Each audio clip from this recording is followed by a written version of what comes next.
पिछले वीडियो में हमने देख चुका है कि संधारित्र क्या है या कितने प्रकार के होते हैं तथा संधारित्रों का संयोजन कर हम उसकी धारिता किस प्रकार ज्ञात करते हैं। तो आज का हमारा टॉपिक है कि समांतर क्रम में संयोजित संधारित्र की धारिता के लिए हम व्यंजक प्राप्त करेंगे। तो इसके लिए सबसे पहले हम पिक्चर को ड्रॉ कर लेते हैं।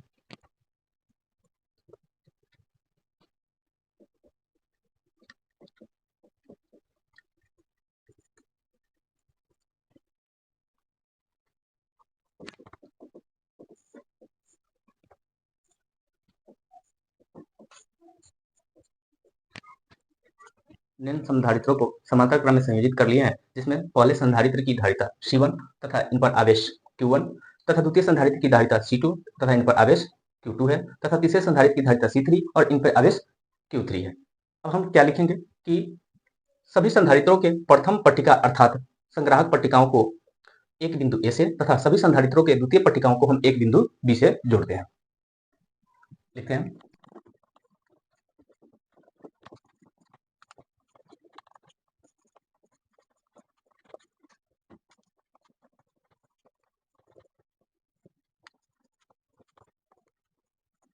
तथा इन सभी संधारित्रों को आवेशित करने के लिए हम इसे एक बैटरी से जोड़ देते हैं। तो आवेशन के क्रम में सभी संधारित्रों के प्रथम संग्राहक पट्टिकाओं पे प्लस क्यू आवेश उपस्थित होता रहता है तभी तथा सभी संधारित्रों के द्वितीय पट्टिकाओं पर माइनस क्यू आवेश उपस्थित हो जाता है।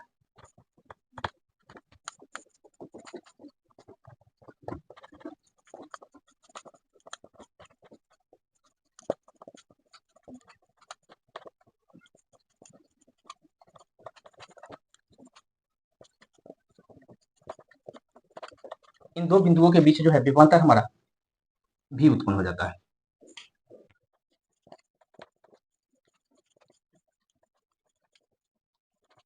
यदि संधारित्रों की संचित ऊर्जा Q हो तो सभी संधारित्रों पर Q1, Q2 तथा Q3 आवेश उपस्थित हो जाएंगे। अतः हम लिख सकते हैं कि Q बराबर Q1 plus Q2 plus Q3।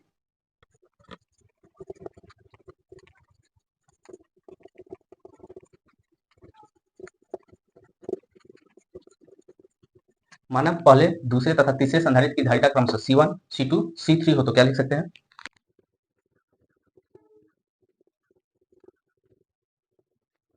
इन पर आवेश की अगर बात करें तो Q1 जो होगा C1 इंटू V, Q2 की बात करें C2 इंटू V, तीसरे संधारित्र पे आवेश की बात करें Q3 बराबर C3 इंटू V। अतः कुल आवेश जो था Q जो था Q1 plus Q2 plus Q3 के बराबर था। यहाँ से हम Q का मान रखेंगे Q बराबर C1 V प्लस Q2 का मान जो है C2 V प्लस Q3 का मान है C3 V। यहाँ से हमारा V कॉमन है, V निकाल लेंगे common. C1 plus C2 plus C3 इन्हें हम मान लेंगे समीकरण सेकेंड। अब हम इन तीनों संधारित्रों को समांतरबद्ध करने पर और एक संधारित्र मान लेते हैं तो इसकी जो धारिता होगी वो C तुल्य के बराबर होती है। तो इन पर आवेश जो होगा Q बराबर C तुल्य इंटू V के बराबर होगा। यदि तीनों संधारित्रों को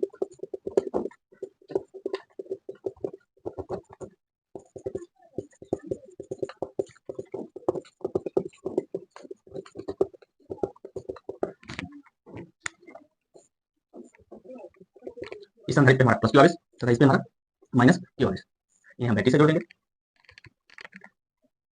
इन पर आवेश की बात करें तो Q बराबर C तुल्य इंटू V, इन्हें हम समीकरण थर्ड मान लेंगे।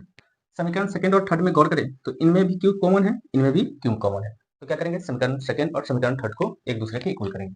लिखेंगे समीकरण सेकंड बराबर समीकरण थर्ड से। तो C तुल्य इंटू V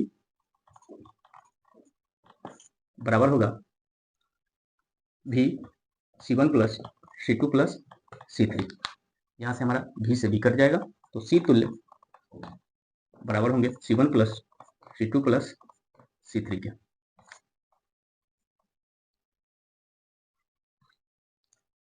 यही हमारा जो सूत्र है समांतर क्रम में संयोजित संधारित्र की धारिता के लिए कुल व्यंजक का है। अतः इस सूत्र से स्पष्ट होता है कि विभिन्न संधारित्रों को जब हम समांतर क्रम में संयोजित करते हैं तो इसकी परिणामी धारिता जो होती है विभिन्न संधारित्रों की धारिताओं के कुल योग के बराबर होती है।